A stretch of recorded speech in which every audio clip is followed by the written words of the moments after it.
I work with a human rights organization. It's called Christian Peacemaker Teams.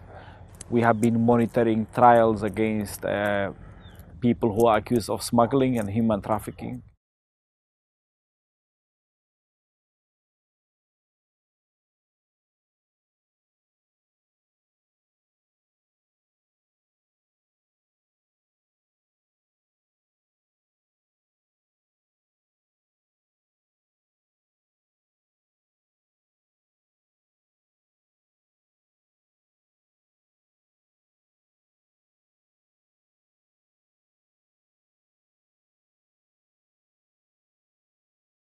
The people who are accused of smuggling, or like they are not like heads of smuggling mafias or something like that. It's people who are on the boat and who drive the boat, or whom the police or the Coast Guard or the Frontex assume that they have driven the boat. What's common among most of them is that they are poor, they are students, they are migrants who couldn't afford paying for the travel to the Aegean Islands.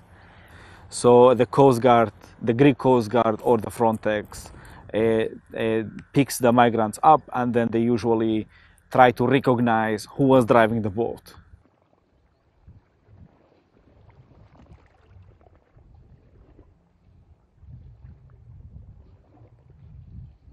If you are a Turkish citizen, you are automatically, for example, accused of being the smuggler or like the driver of the boat. Then you are in prison waiting for your trial up to 1 year for the first trial.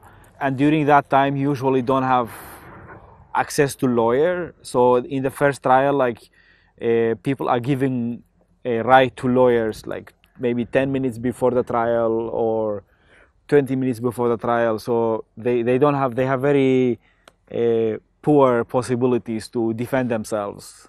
Then they are given huge, like very high sentences, like 120 years in prison, or like 90 years or 40 years.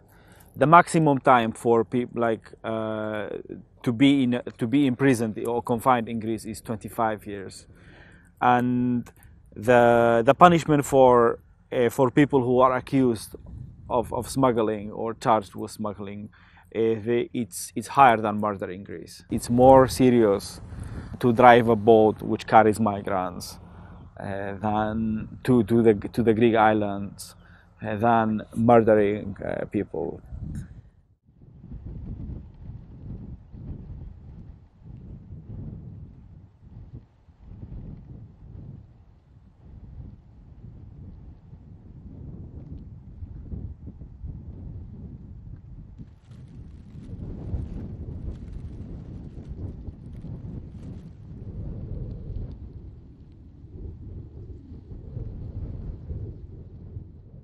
We have a case, for example, of a guy who was a construction worker, and he broke his leg doing his work.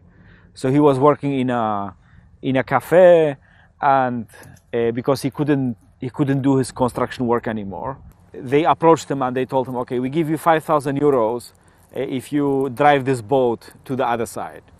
And this 5,000 euros would help him to pay back all his debts, to get married with his girlfriend. So he said, yeah, why not? So he did it, and he was, of course, he didn't know that he would be in prison for 25 years and all those kinds, and he would be giving like huge fines. The EU and the Greek government and all those who are involved, they want to make a statement.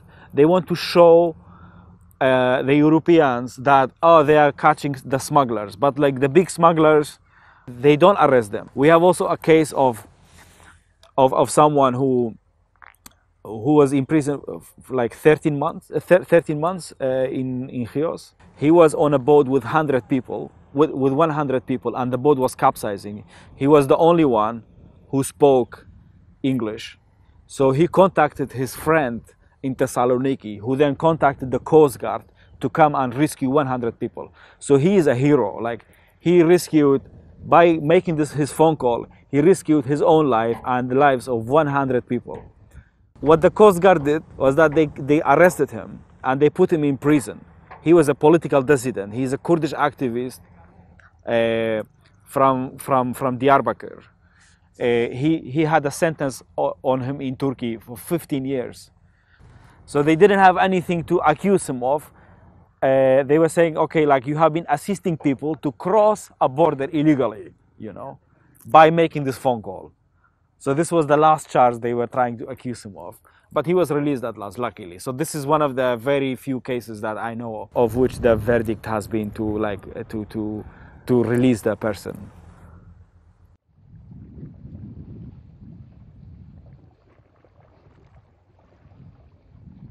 Yeah, I have seen people coming here with hope, with a big smile and with a lot of positive energy. And then I see them breaking down in this confinement, you know, like they are met with a policy of systematic confinement.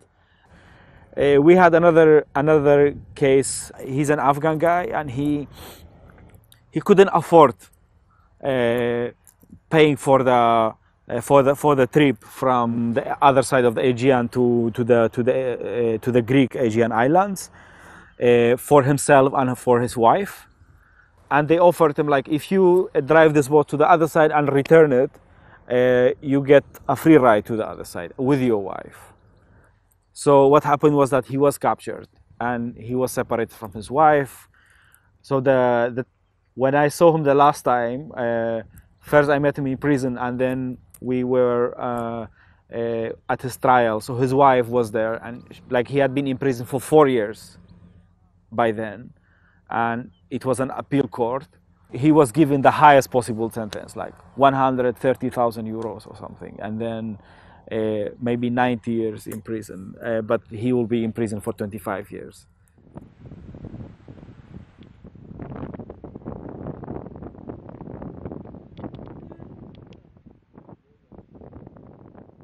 The sentences against people who are accused of smuggling have become higher and higher. I mean, they are also criminalizing people who are like aiding people in distress in the sea. It's heading to a very horrible direction, which is like criminalizing even aiders. It's not only about smugglers. Like they want to stop the migration of people from the exploited, colonized world. Like that's what they are trying to do, you know. So everything which will prevent their policies, they will try to criminalize. And our job is to stop this. For Europeans, the world is open. There are no borders for them, you know. There is a Swedish Iranian poet. Her name is Athena Farrokhzad, and she says, if you don't feel fear when you cross a border, you don't cross a border, you know. The borders are not for people from Western Europe and from North America. It's for everyone else.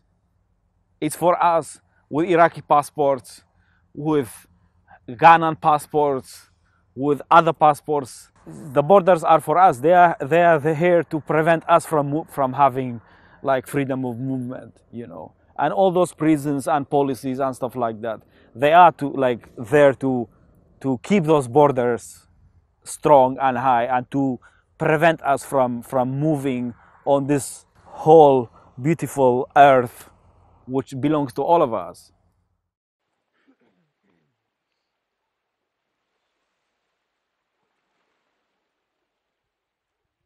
I saw how the North Macedonian police and the Greek police, how they were treating migrants with tear gas and rubber bullets.